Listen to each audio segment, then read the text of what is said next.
We're testing a 2017 Lexus ES 350, and we're gonna go see how well this thing does. We're just doing the key up run, which basically just sees how the car does right after you turn on the ignition with nothing set up.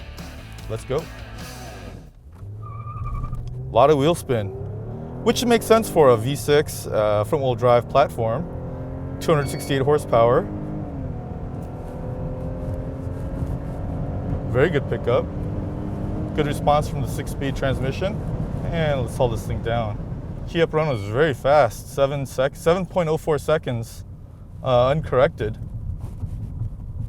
It's faster than a lot of Ferraris from the 1960s and 70s and 80s. You got that going for you, which is nice. Sport mode engaged. Let's go ahead and turn off the traction control to see what happens. Now I'm gonna preload the transmission a little bit, just give it a little bit of revs. Now we already did a wheel spin with key up, so not too much revs. Let's say 1500 RPM. Let's go. Woo!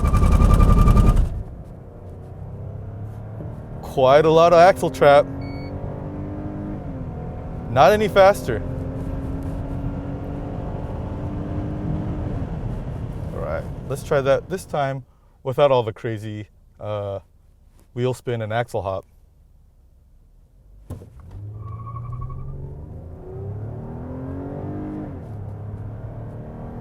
I'm not noticing any difference in shift strategy or throttle response in sport mode, and that might be because I'm full throttling it anyway. So the computer automatically just does that anyway, does all that stuff.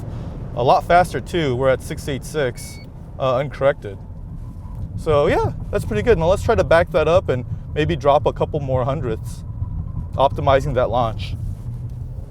Fine run. So let's try it one more time and just make sure everything's a-okay.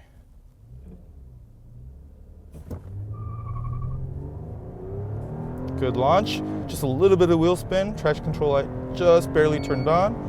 And that's the best run so far, 6.71 to 60. Very good. So the car is very responsive to how you roll on the throttle. That last run, I was very deliberate to make sure I initialized the traction control light so that the computer knew that there was some wheel spin, but I tried to not push so hard that the computer would actually do something about it. It's a fine balance between having the computer know, hey, wait a minute, something's going on, versus, hey, I gotta slow you down. You wanna balance that fine line.